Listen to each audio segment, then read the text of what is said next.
Hi, this is Carrie Brownstein. This is DJ Premier. This is Darren Aronofsky. You got the RZA right here. Rose McGowan. Radiohead. Aisha Tyler. Tribe Called Quest. Fred Armisen. Prince Paul. Javier Munoz. Seth Meyers. Frankie Cosmos. Flying Lotus. Hi, we're Chaim, and you're listening to the Talkhouse Podcast.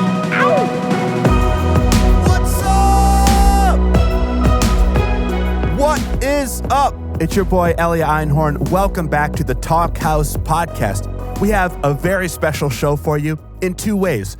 One, musician and Wilco leader Jeff Tweedy is in conversation with comedian extraordinaire Nick Offerman. And two, this is a very bittersweet episode because our producer Mark and myself have decided to step away from the show to focus on a couple new projects that we are very psyched to tell you about. I want to tell you this, though. The flagship Talkhouse Podcast will go on, and it will be in the very capable hands of executive editor Josh Modell. Hello, Elia. Thank you. And Talkhouse Films editor-in-chief, the man, the myth, the legend, Nick Dawson. Thank you. To say a quick goodbye before this great episode, I got to bring the man in the shadows, our producer extraordinaire, Mark Yoshizumi, on mic. How's it going, man? It is unsettling to be here. Well, it's been an amazing over 300 episodes on the show.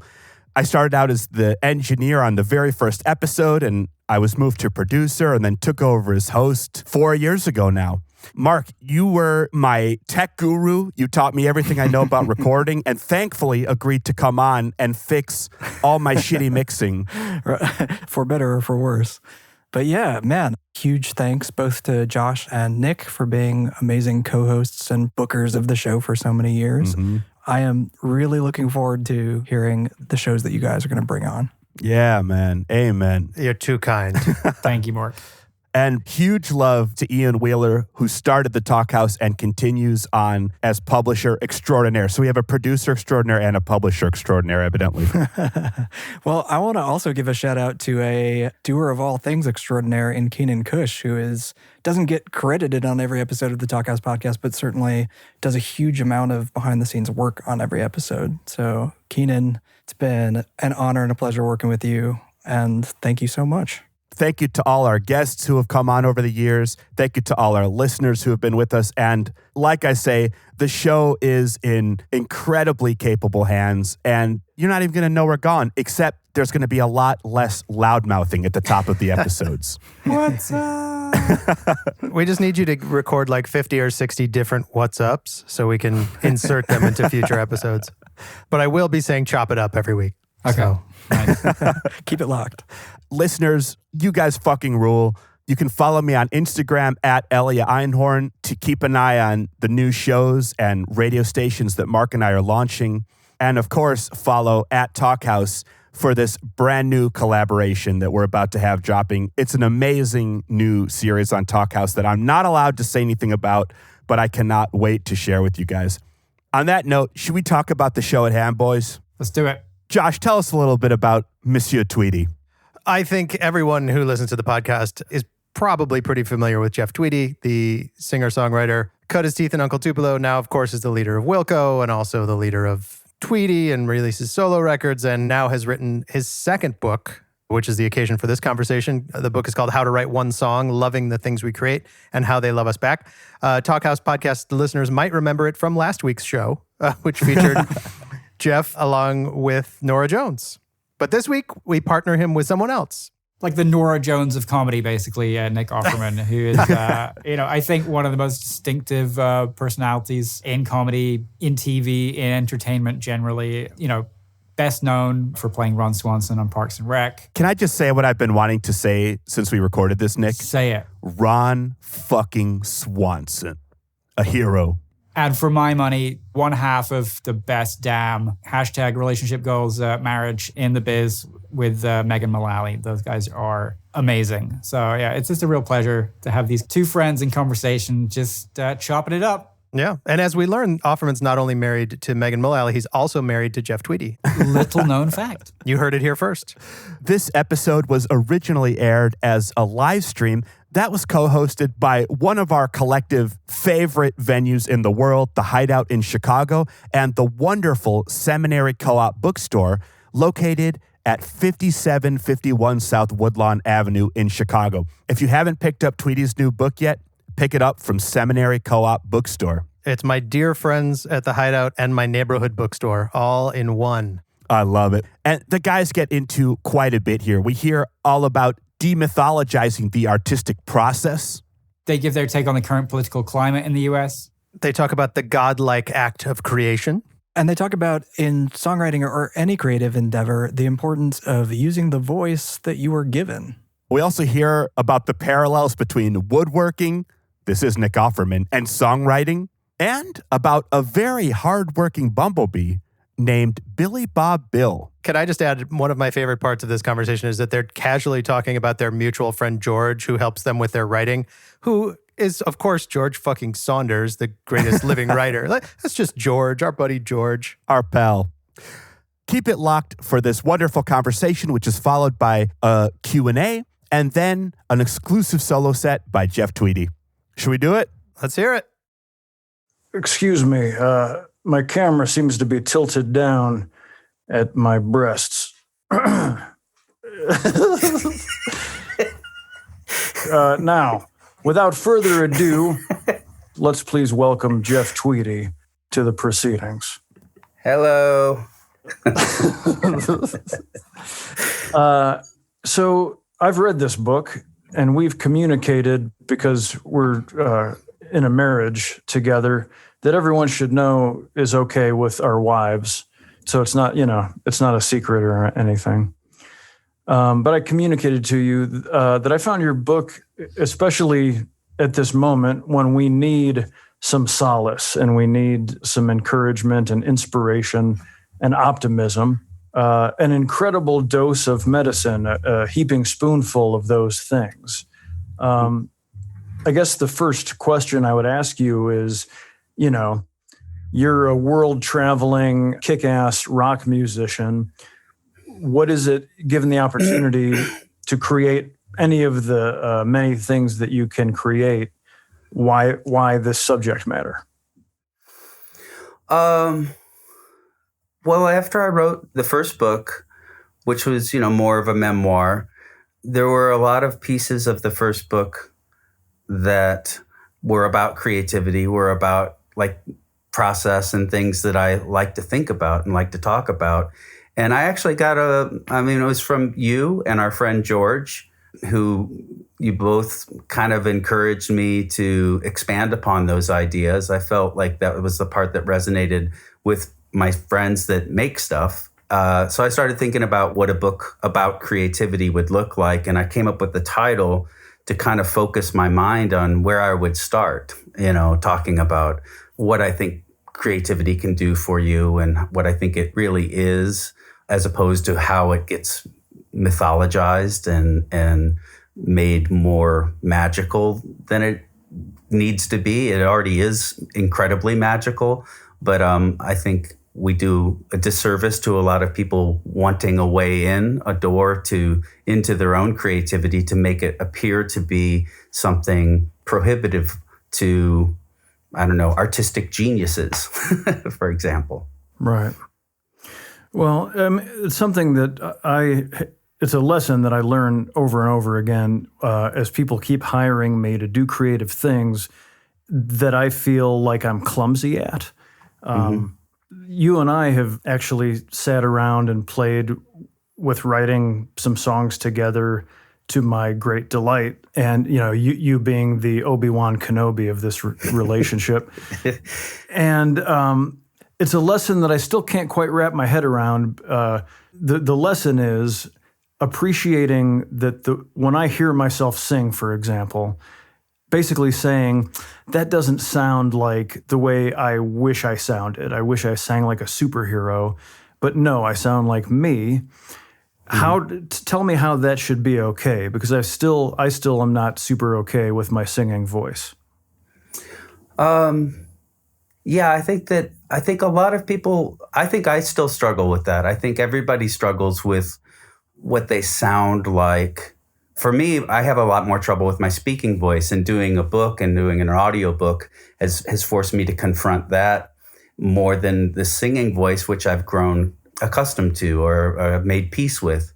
But I think the way that you get around that is the same way that you get around it when you're communicating with your loved ones, with your friends. You don't think about it. It's your body. It's what you have to use. And we use it, especially as an actor.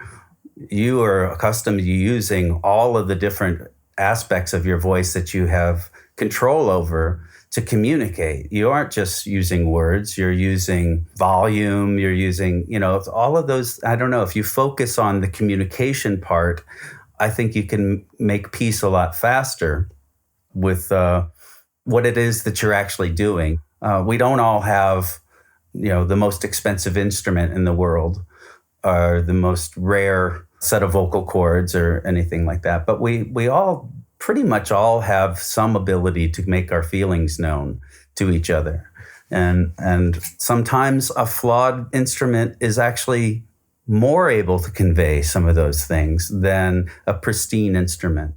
And I guess part of that is what I'm saying too, is you might need to readjust what you can communicate efficiently.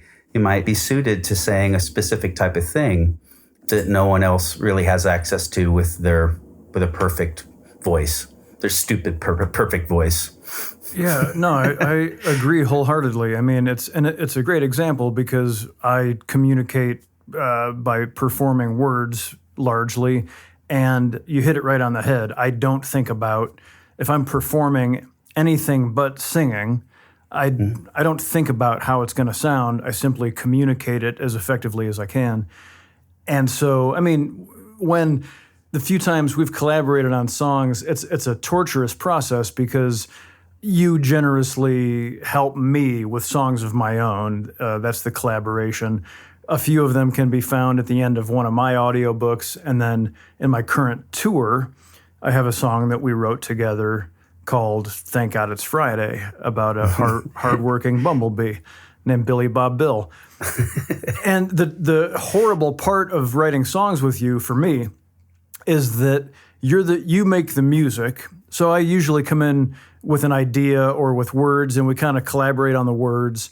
And then you, the human jukebox, is like, okay, how about this incredibly catchy hit, the trope?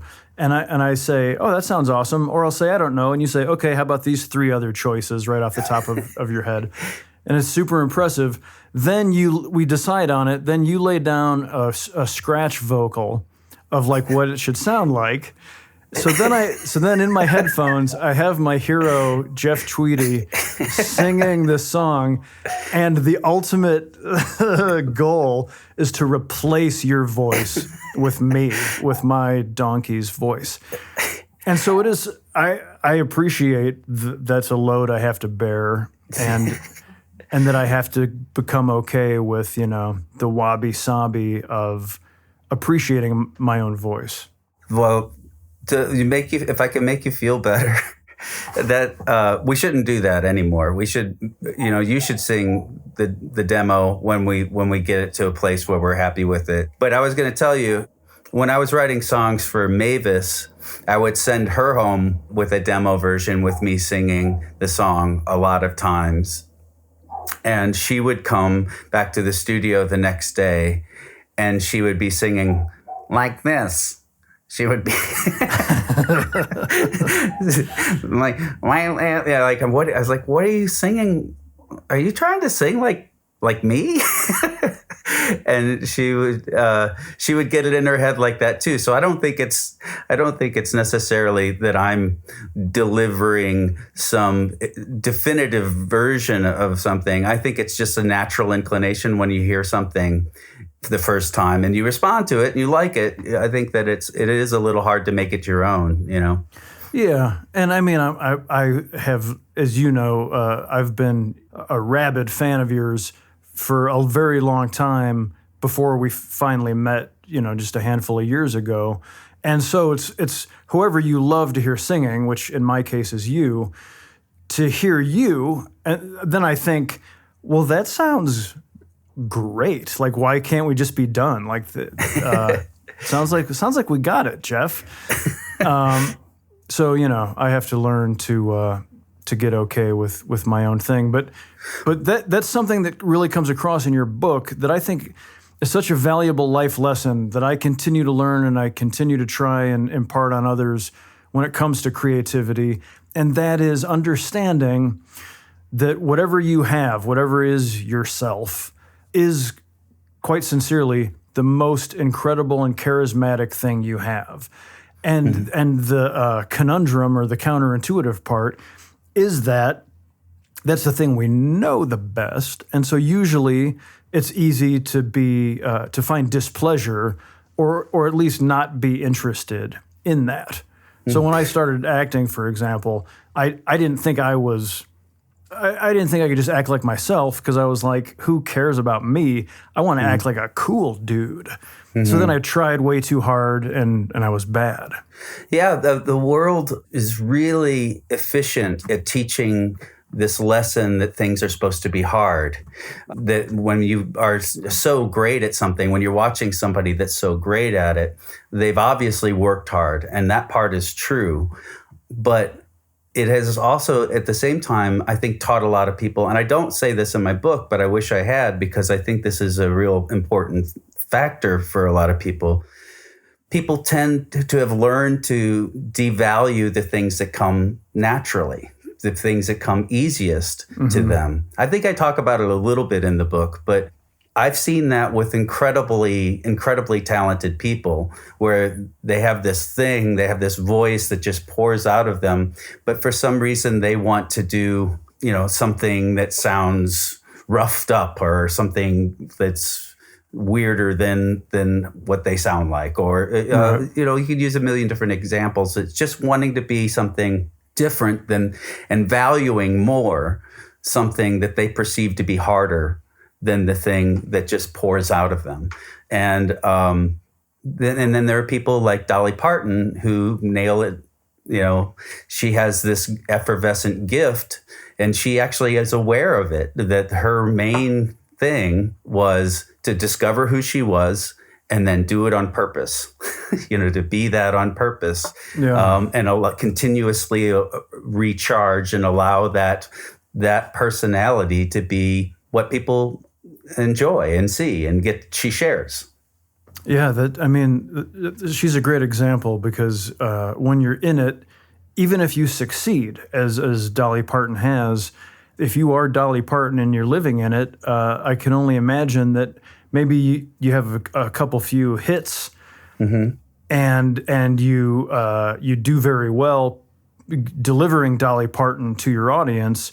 But then at some point, a few years go by, you mature, life goes by, and you think, well, surely I need to change it up. Like maybe I should be a brunette next time or whatever. And being able to maintain over the many years that she has that core, that foundational personality and sort of tonal message is so, I think, incredibly harder than it looks. Yeah, and I think that for her, being, I don't know, one of the all-time greats, it might be a little bit easier, because the foundation of just being what she is so vast that it's kind of you can't exhaust the possibilities of what she's able to present. She's playing banjo. Then you get into the real subtleties of how rich the tradition is she's drawing upon, and all. I don't know. She's great, but it's something that I think is accessible to anybody. Is the core lesson of Dolly Parton to me, and that is she was not. It wasn't the easiest thing to sell, I think, initially. The idea of herself is, she's taken a lot of slings and arrows for being who she is. And she's also persevered forever and continued to be sort of undaunted in presenting this reliably dolly person that she is. No, I agree. And even having been established across the decades, even just recently, she was in the news. Like, when you deliver a message of empathy or humanity or equality, it's astonishing sometimes. And I kind of want to ask you about this, since we're in a time of turmoil. You know, we have this pandemic. We have this, I don't know if you've seen the news, but there's a guy in the White House who is just like a 5, 6, 7 alarm fire. One side of our government is ramming a Supreme Court justice through some hearings when they're not paying attention to like taking care of our population in the pandemic and the needs of all the people. So in that sort of period of turmoil, why are you writing a book about creativity? And I mean, isn't this the kind of arts that we should do away with? Isn't this superfluous to what we need to be concerned with right now? No, I mean, I know you're not asking that I mean, it's a good question. You can make an argument for a lot of things being frivolous in a time where we're all sort of needed to be engaged and staying aware of what we can do to help. There's a lot of suffering. There's a lot of trouble that people are having with coping in a time like this. And my argument has always been, first of all, I think that to spend time with yourself creating is a really important way to connect yourself to the notion of creativity, to creation. When you make something that wasn't there when you woke up, you are aligning yourself with an idea that is the most exalted thing that you can think of. It's a godlike act. And I personally believe that when you engage in those types of acts and you're reminded that you have that power, you're reminded that you have this gift of imagination, this gift to share your imagination with yourself, not just the world, but even with yourself, to participate actively, consciously engage in that side of yourself that is able to make something out of nothing, then you were reminded of your ability to do that outside of yourself, outside of the world. You have the ability to make someone else happy. You have the ability to make someone else suffer less. And, you know, taking care of yourself, for sure. There's some things insular and selfish about all acts of self-care. And I truly believe that it is, at the very least, you could be looked at as an act of self-care, which is okay. I think that's, you know, we aren't going to do anybody much good if we're unable to cope with the world ourselves. So all of those things lead me to believe that it's inherently good. And there are people that would have to be pretty cynical to make that argument that it's not. I would go even further to say that, you know, there are things that need to be torn down. And there are acts of destruction that are creative, that are righteous, that are good. We need to rethink things. But you have to be creative and smart about being able to assess what those things are. And I think experiencing your own creativity, experiencing your own creations makes you a better judge over time of what is needed and what is important and what is mistakenly perceived as creativity, which is just destruction for the sake of destruction. You know, a lot of times it's easy. It feels very powerful. It is godlike also to destroy. It is exalted to tear someone else's thing down, to tear someone else's hope down, to tear someone else's, you know, stupid drawing down or stupid song. That we open ourselves up to that by making things and putting them out into the world. And you can see how tempting it is for the world to tear those things down. And I have to believe that that's just an inverse sort of impulse to the one I'm describing. And I don't think it's very good for the world to allow that to go unchecked. I think it consciously needs to be checked. So to answer your question, I just think it's like the best thing that we can do for ourselves. And if we do good things for ourselves, I do ultimately believe we are a part of the world, and we will contribute that to the world as well. So it sounds like rather than engaging in practices to make our country great again, or to return to a time of glory when we had achieved a pinnacle of human glory, tell me, why shouldn't we just return to that glory? It sounds like you're suggesting that we still need to learn and grow and improve ourselves. Yeah, I think what we're witnessing in our culture, and maybe on a world stage even, is a deep sense of primordial fear from people that the way the world was, which was primarily great for white men, is disappearing. And that obviously is the world that people are saying, make it great again. I don't know what other world they could be referring to, because the world wasn't so fucking great for a lot of people. Right. And it is obviously needed to be worked on and repaired and corrected and made more fair and more inclusive.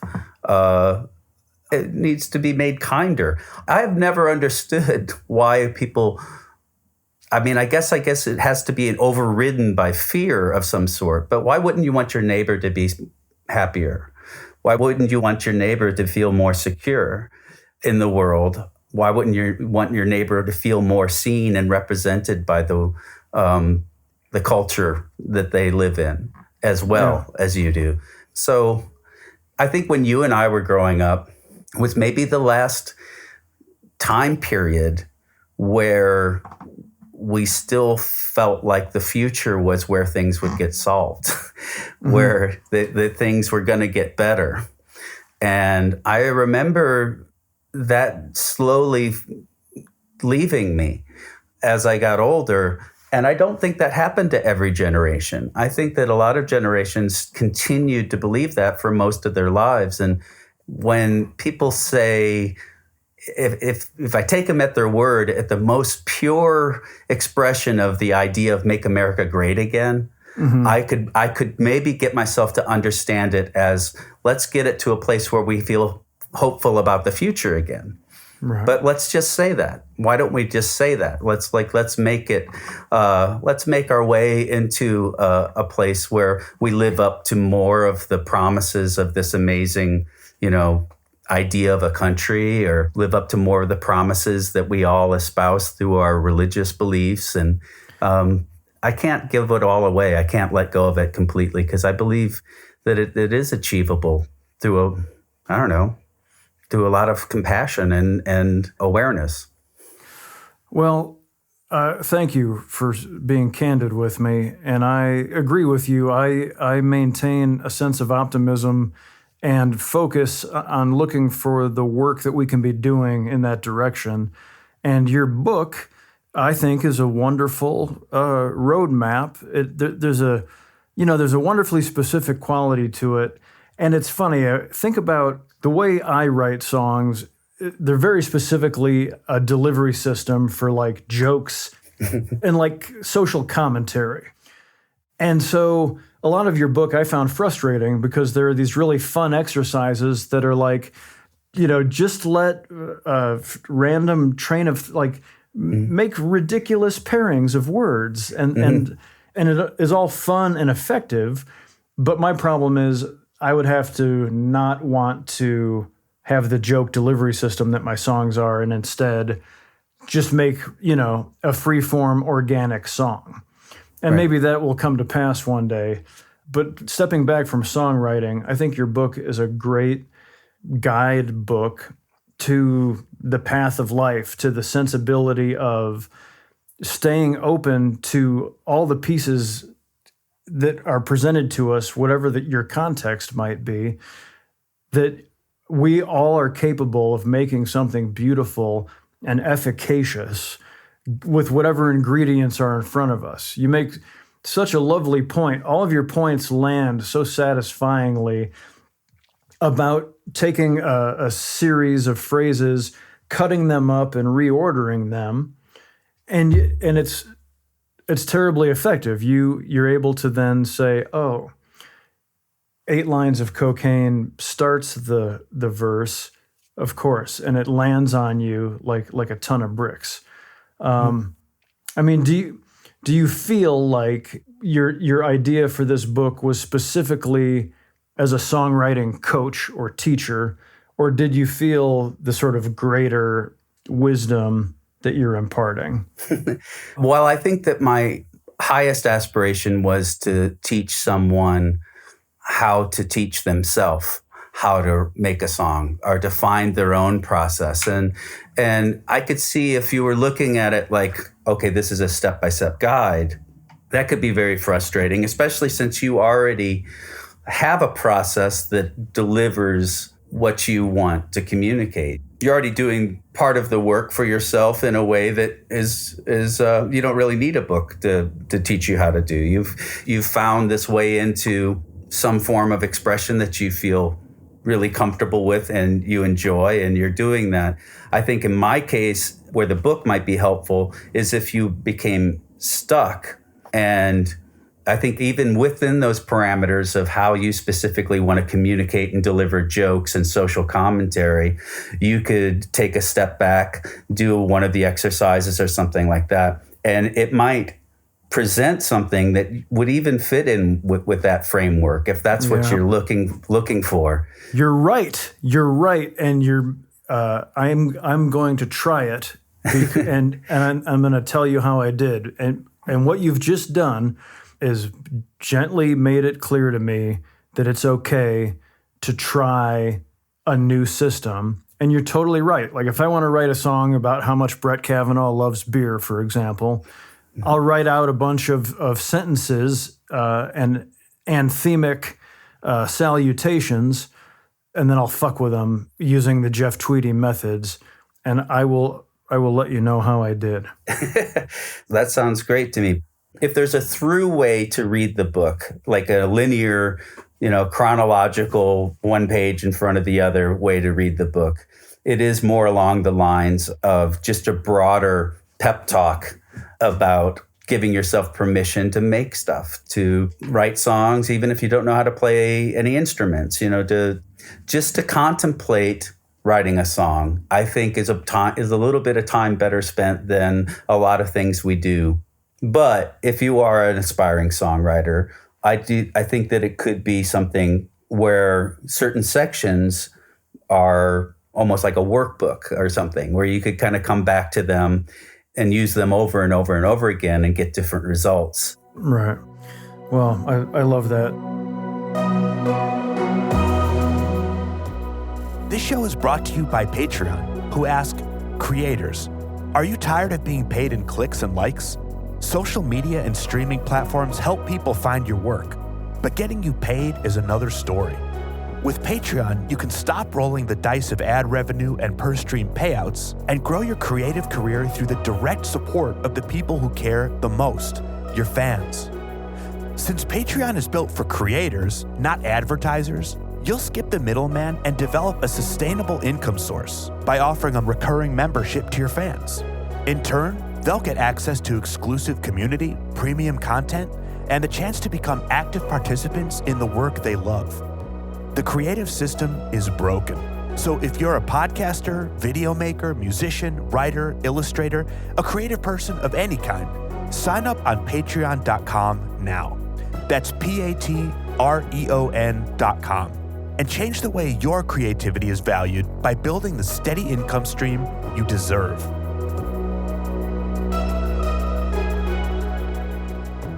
I was surprised when we met, because they say don't meet your heroes, and that's true. We both probably have a lot of stories of meeting our heroes and finding them disappointing on one level or another. But I was quite taken when we met, and I found you to be such a curious and self-effacing and kind person? Probably because when you adore a rock icon, I'm sorry to use that phrase, but It sounds right.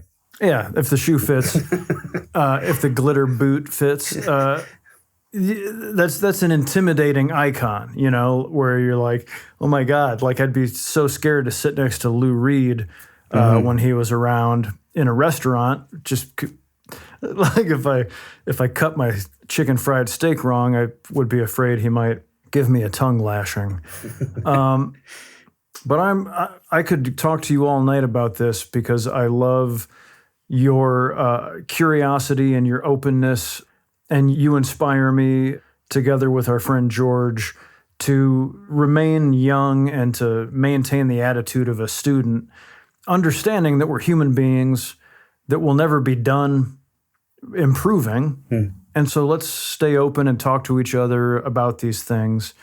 And we're gonna keep talking, but I want to sort of open the chat up to some questions from the audience. If you're, can I respond to that really quickly? I'm afraid that you've used your time. Okay, I'm sorry. Now, the senator from Kent, yes, you can, please. Yeah, you and George really, really have been instrumental in me being able to maintain some of that feeling that you're talking about. I love the idea of getting better at things or learning more about what it is that I do. And you and George both present me consistently with a bar to aim for, because nobody is really super inclined to rest on what it is that they have become or how they're seen, their status or any accomplishments or work that they've already done. I love that we're all sharing with each other our insecurities and our desire to, like, I really want to figure out how to do this time. It's kind of the general vibe. Yeah. And it's funny. One thing I think that we share is that when you want to try and figure out how to do something and you fail, but you fail well, and so that becomes a record. And it's not what you set out to do. So then you try again and you fail in a different direction. And that's in your book as well. Like, each of those failures is a success and has wonderful value. And you likely will never achieve the thing you set out to do. Whatever it is you dream, I think that's guaranteed. I love the feeling that I get when I finish a record. I almost always have a period of a couple of weeks where I think I've done the best thing I could ever possibly do. I really do. I feel so in love with this thing that I'm driving around in my car listening to. And I know that it's going to fade, and I know that it's not going to last all the way to when the record's released. But I hope that I still will continue to make that connection with the songs enough to put them across to people.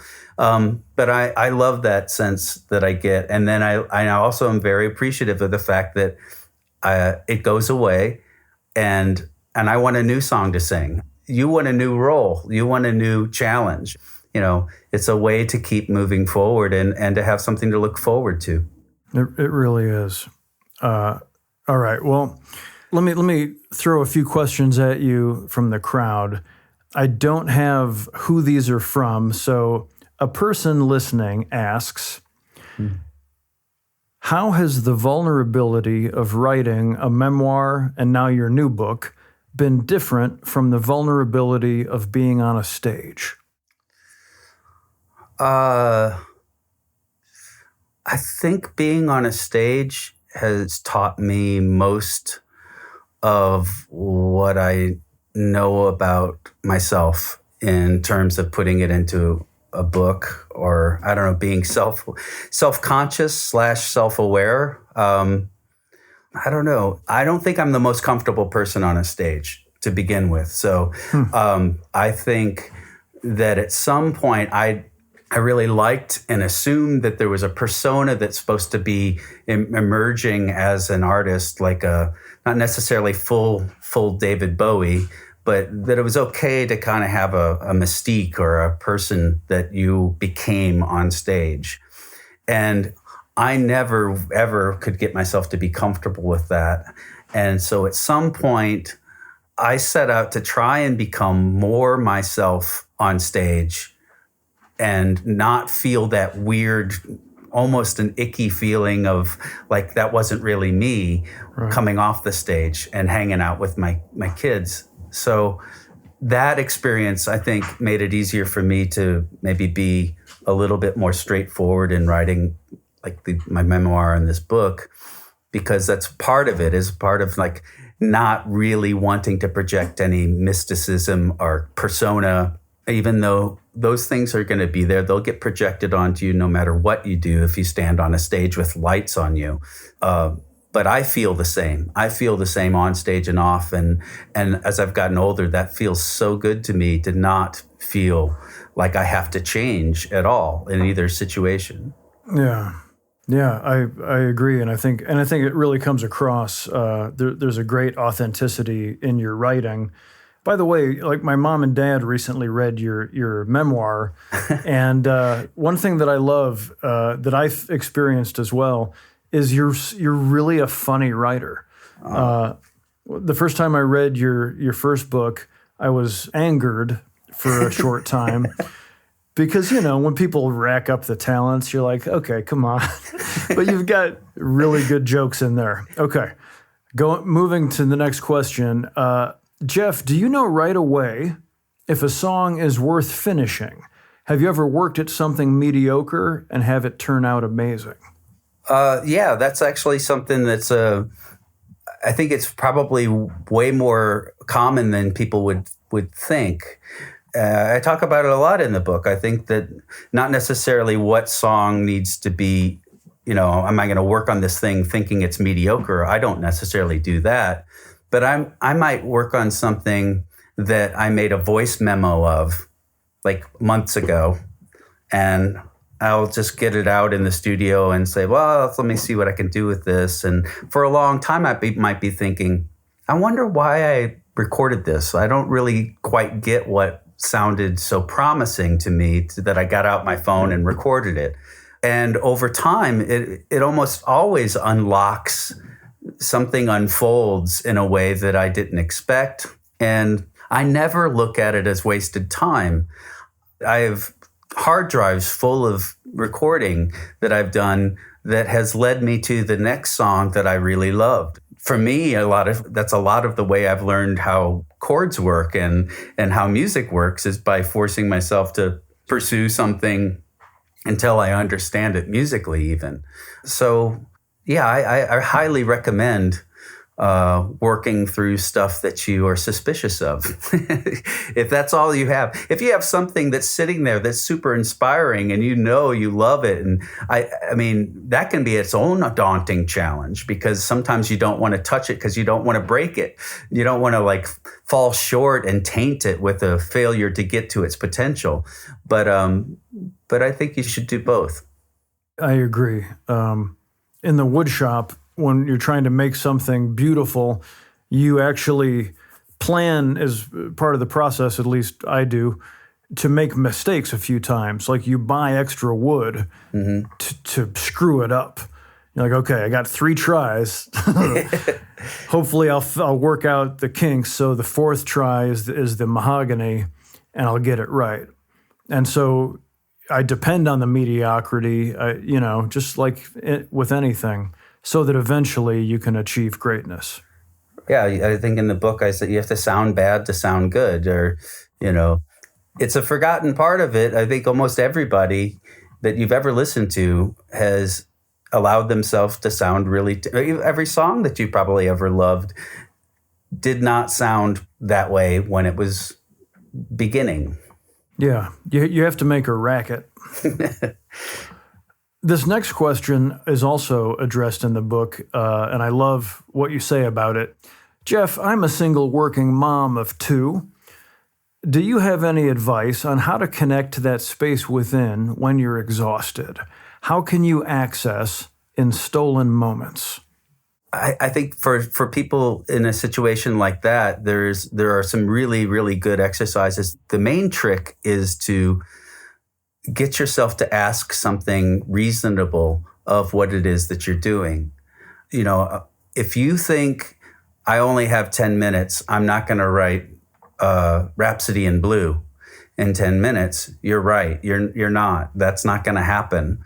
But if you say, I have 10 minutes, I wonder if I can come up with a song that I could repeat, or that I could sing again, or I could whistle again, or that I could listen to again, or that could maybe grow into more of a song someday. You absolutely can do that. You absolutely can make a achievable goal for yourself out of a very short period of time. In reality, a song, depending on how long the song is, that's how long you need to have to make it. I mean, people improvise music all the time. It's sort of one of the main things that the book is trying to allow you to find ways to trick yourself into just opening up and letting something come out, and not putting all of the artificial weight on it that we tend to put on ourselves to make something great. Yeah, you make a great point that it's a great key to procrastination. Any of those elements that you're like, I don't have time. There's like, it's so easy to say things are not ideal. The conditions are not ideal, but you're totally right. If you may try to write one line of a song, and you may end up with a great idea for some groceries you need to get. Like, yeah, just tapping into that creative part of your thinking. That's what I tell people a lot around making things with your hands, is it affects the rest of your life. It opens you up to a part of your problem-solving skill set that's invaluable. Right. It's really related to the question, or the notion of writer's block. Writer's block isn't like something got turned off. In reality, it's just a judgment. Most people that I know that experience writer's block, what they're really saying is that they don't like the things that they're making. They've made a judgment that the things that are coming to them aren't worthy. And that can happen. I guess, like, that can be frustrating to get through. But I think that's what you have to remind yourself is happening. And it kind of evaporates. For me, it tends to lose a lot of its weight when I realize that it's just me thinking that I suck. Or, like these, no, it's pretty much the same as all the other things that I thought I liked. It's just right now I'm asking too much of what it is that I'm actually doing. And what it is that I'm actually doing is just spending some time with myself, coming up with a chord progression and just allowing something to happen. I love it. All right, we're going to make this the last question, sort of. Would you say that getting inspiration / writing a song is easier or roughly the same as it was when you were younger? I think it's way easier for me now, because I have way more energy for it. I certainly had a lot of drive and energy for it when I was younger, but I wasn't able to harness a lot of discipline and work ethic around what it is I really wanted to accomplish. Or, I didn't know how to make my songs better. I could just get to a song. And to me, those are things that make me more excited about making another song, is that I've learned all these other tricks. Maybe that'll be my next book, How to Make One Song Better. Because there's a whole different topic to me in a lot of ways. A lot of people stop. I think a lot of people stop just short of something that is complete. That's one thing working with you, I think you're really good at, that I made a mental note of, is like, you write way more than you need, and write way more verses than you need for the songs that we worked on. And you don't just settle for them. I mean, it's probably from writing as an actor and thinking about delivering lines and having them be economical and have all of the things become clear without wasting any lines and words and stuff like that. You're very focused on that. And I think a lot of songwriters stop very, very short of getting to that place where something becomes crystallized and clear. But yeah, I think I have this. I have the same energy, but I think with way more confidence and work ethic. Well, and it stands to reason. I mean, you have, pursued a mastery of that art form across your life. It only stands to reason that you will continue to become the LeBron James of doing things with a 6-string guitar. And there's a final bonus question that someone is asking of me, which is, do we have a book on writing books to look forward to from me? And my answer is absolutely not, because I am not spending my life pursuing the mastery of writing books.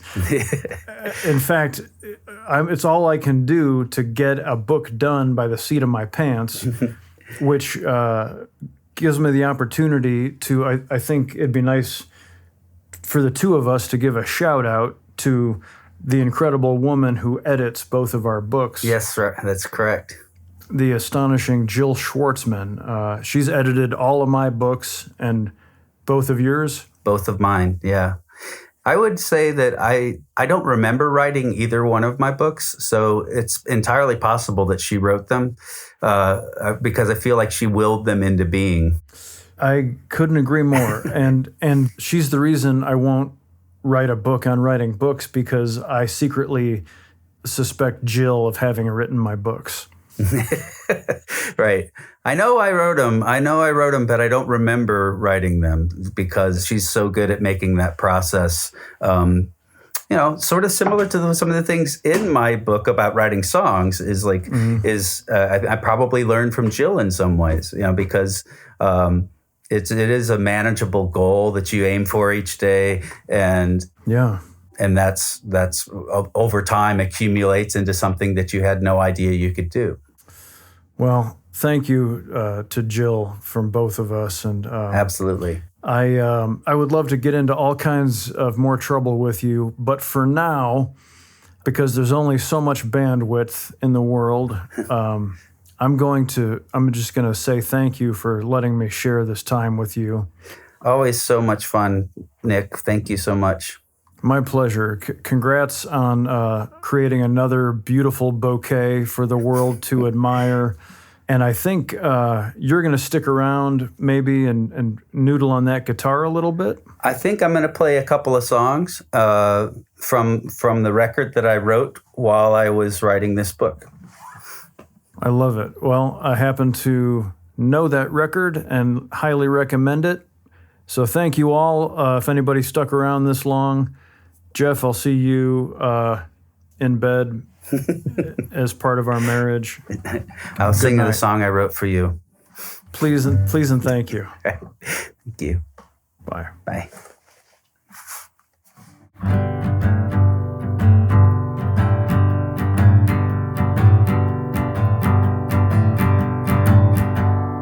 Oh, tomatoes right off of the vine. Used to eat them like that all the time.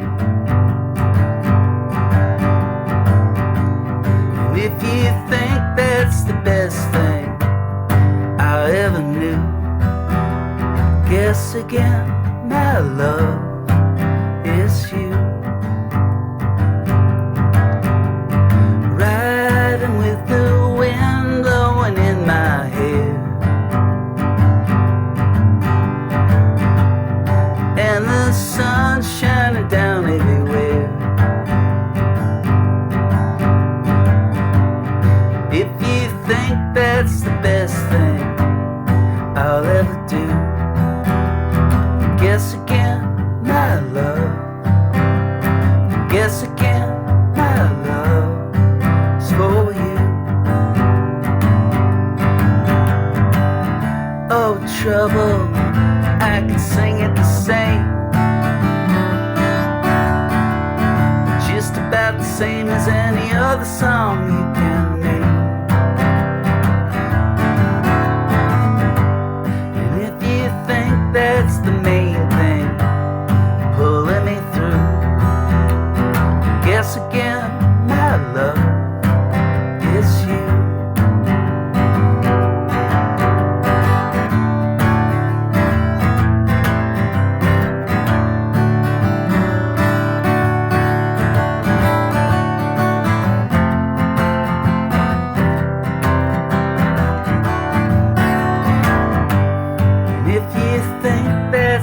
best thing I can do.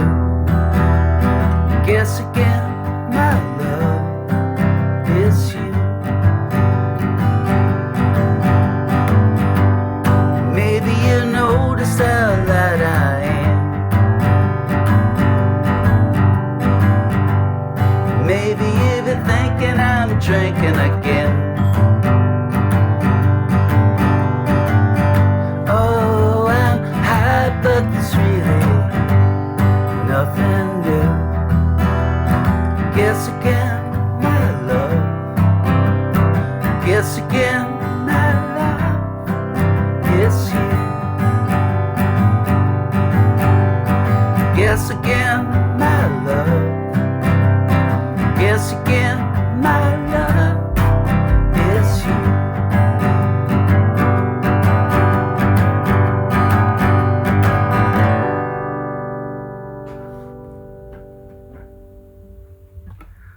I think I have time to do one more. Thank you. All right, I'm gonna play a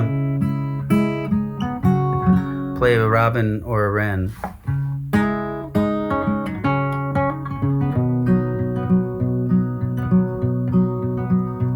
At the last call, when it's time for us all to say goodbye,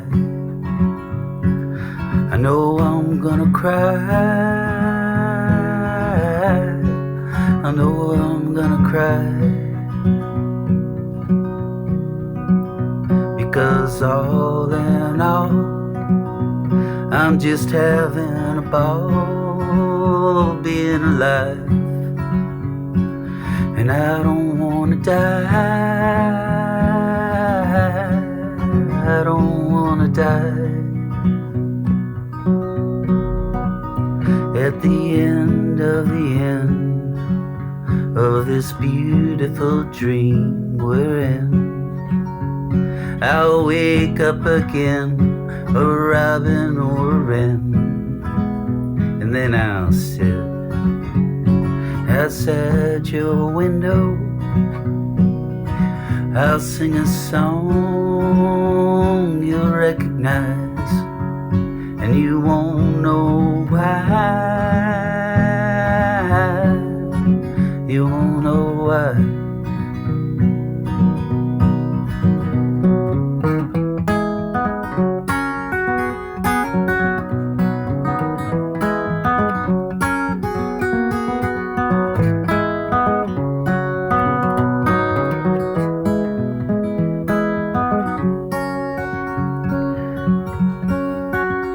And a teardrop will fall into the corner of the smile on your face,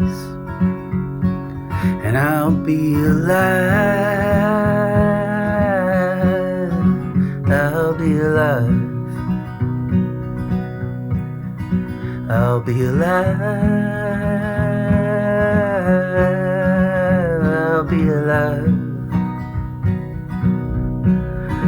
I'll be alive. I'll be alive.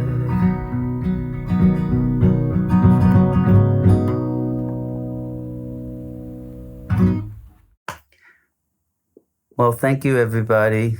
Hope you enjoyed tonight. I certainly did. I'm not sure if I'm the one that's supposed to turn everything off here and turn off the lights. So I'm assuming I just turn my computer off and say goodbye to everybody. Thank you. Take care, everybody. Take care of each other. Thank you.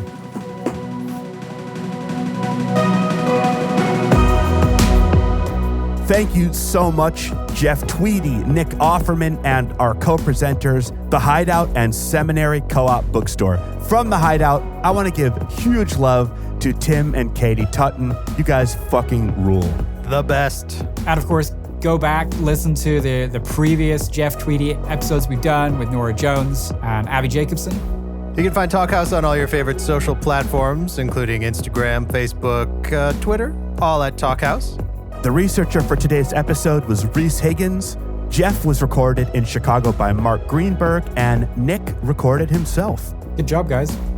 For the very last time, I get to say our producer was Mark Yoshizumi. The Talkhouse Podcast theme music was composed and performed by The Range. Listeners, thank you so much for an incredible 6-year, over 300 episode run. I wish that I could share with you all of the joy that this has brought for me, and hopefully down the road, I'll come back on to say a quick hello. But in the meantime, you can follow everything I'm working on at Elia Einhorn on Twitter and Instagram. And make sure to subscribe to the Talkhouse, because this new series that's coming, I'm telling you, it is something beautiful. Almost as beautiful as you. This is Elia Einhorn signing off for the very last time, but leaving you in the eminently capable hands of Josh Modell and Nick Dawson. I will be listening each and every week. You better, buddy. Thanks, Elia. Thanks, dudes. Okay, let's say 1, 2, 3. Peace. And Elia. Elia. Big love to new beginnings.